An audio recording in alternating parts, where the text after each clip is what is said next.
have a question for you. What does the sweet young man on the left have in common with a mad menopausal woman on the right? That's me, by the way. At first glance, you might think not much. And actually, if you'd asked me 12 months ago, I'd have really struggled to find a connection. I might have taken a punt on, I don't know, do we share the same surname, or do we share a birthday? Or perhaps we're both prone to pinning our hair back with a set of jump leads. Okay, I've never actually done that last one. But actually, that could be the nearest guess to the truth, because the young boy and the woman both have hormones that sometimes don't behave the way they should. And they can lead us to doing things that aren't always judged as normal by society standards. And whilst that young boy turbocharging himself with a set of jump leads was the first image that came up when I did a Google search for attention deficit hyperactivity disorder, ADHD, I couldn't find a single image that represented anything like the stressed out middle-aged woman on the right. And that's actually because, sadly, girls are 7 times less likely to be diagnosed with ADHD than boys. And 50 years ago, as a young girl growing up on the outskirts of Newcastle, ADHD was barely even recognised, and it was never considered a condition that affected girls. And you know, even if it had have been, I didn't show any of the stereotypical ADHD traits that are still the main diagnostic criteria used today. I wasn't boisterous or disruptive, and I wasn't aggressive or climbing up the furniture. I was a quiet, introspective kid who daydreamed about being an actress and loved music and dancing and reading. But nobody picked up on the fact that by the time I reached my mid-teens, at the height of puberty, I was no longer the studious, well-behaved girl that I had been in primary school. By now, I was smoking weed behind the bike sheds. I was bunking off school regularly. I discovered boys. And I was hanging around with older kids that my parents would have probably called the wrong sort. Nobody asked how or why I ended up in debt at the age of just 18, because I'd impulsively gone on a spending spree with my shiny new Topshop credit card, or how I equally impulsively found myself married at the age of 20 and divorced by 25. Nobody ever questioned, even as an adult, why I couldn't keep my bedroom tidy, or why I was the mum that regularly sent her kids to school without their PE kit, or I'd be frantically fishing out the least dirty school shirt from the laundry basket because I'd forgotten to put the washing on again. I simply moved through my early adult years convinced I was lazy and disorganised, but doing my very best to convince everybody around me that I was actually an organised, fully functioning adult who was adulting just fine. Thank you very much. When I remarried at the age of 28, life got a whole lot easier. My new husband, Mark, was everything that I wasn't. A military man. He was logical and organised, and he was great with money, and he was tidy. And I thought, this is brilliant, problem solved. I'll simply abdicate as many adult responsibilities as I can to him, and I'll be fine. And that's what I did. And I ticked along nicely for the next 20 years. I was able to mask all my failings at work, and I didn't have to worry about being tidy or organised when I got home, because now I had Mark in my life. And he would tidy up, and he'd put things away, and he'd make sure the bills were paid, and he'd just remember everything, and he'd just remind me whenever I forgot. But about 7 years ago, the wheels started to fall off the bus. When I turned 50, I was gifted my very first hot flush, along with a great big badge with a number 50 on it, just in case I forgot.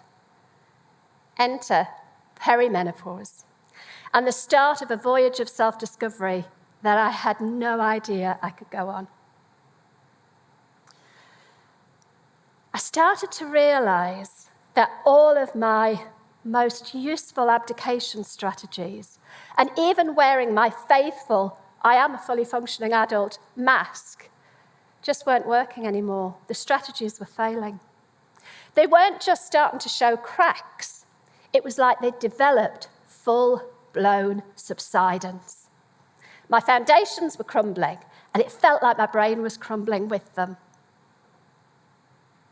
When women enter perimenopause, they begin to feel disruption in their hormones as the ovaries release eggs more sporadically, as they begin their journey towards no longer producing a period. The key sex hormones, estrogen, progesterone, and testosterone, become erratic and disrupted. Estrogen, in particular, as well as being involved in the female reproductive process, is also a neurotransmitter, and it's involved in the modulation of dopamine. Now, dopamine is another hormone, and it motivates and rewards the brain into action. And it's a dysregulation in dopamine that results in the condition that we know as ADHD.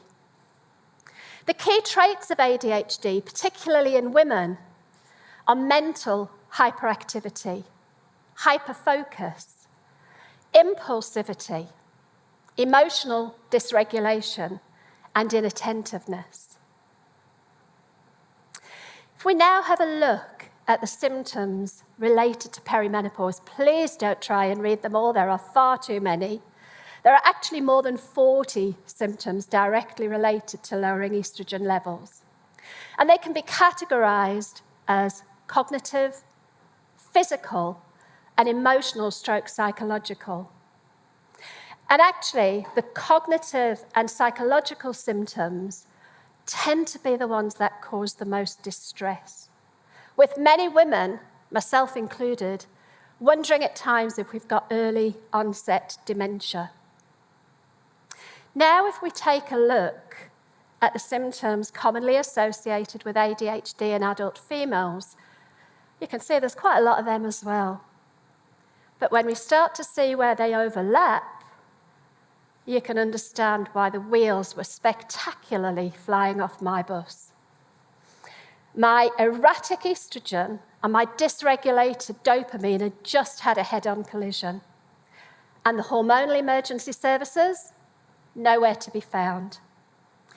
And that hormonal car crash caused me to resign my 32-year career with the Ministry of Defence. My strategies had stopped working, and I was mentally and emotionally wrecked. Education around the subject of menopause is virtually non-existent. Nobody had ever told me that it was about so much more than just hot flushes, or that it can start so much earlier than I'd realised. I was totally unprepared for the maelstrom that hit me. The brain fog, the loss of concentration, the memory lapses, the emotional roller coaster, the anxiety, the fatigue, the complete loss of self-confidence. For the last 4 years, I've been on a bit of a mission to educate employers and employees about the impact of menopause on working women. I've spoken to hundreds of employers and probably thousands of employees to help them to better understand the hidden struggles that many people experience as they go through the menopause transition. But it's only in the last 12 months or so that I've made the connection and joined the dots between the hormonal disturbances and the disruption that characterize both ADHD and perimenopause. And there is a lot of overlap. Both are both are plagued by misconception, misunderstanding, myth, misdiagnosis, and misfiring hormones. Now, in putting this talk together, I was really keen to come from an evidence base of peer-reviewed, randomized controlled trials that would reinforce my own lived experience. But unfortunately, that research simply hasn't been done yet. I could find very little compelling evidence to support my own theory. The organisation Attitude is one of the leading authorities on ADHD, working alongside top medical professionals to share as best they can evidence-based information. But by their own admission, they say that despite increased and hugely warranted interest, there are no studies that specifically examine menopause in females with ADHD. And that, they say, is a serious medical problem. There is an equally inadequate or confusing amount of data around the subject of perimenopause. And in the UK, our medical practitioners currently receive minimal training about menopause, leading to huge variations in the levels of knowledge and the standards of care provided to women. It's been suggested that as many as 900,000 women may have left the workplace in the UK in 2021 as a result of menopause-related symptoms. And as a woman who gave up my own career because of my perimenopause and who now believes that undiagnosed ADHD also played a part in my cognitive decline, I feel absolutely passionate that more needs to be done to really understand the impact of hormonal changes on women, not just as they enter menopause, but throughout their whole life.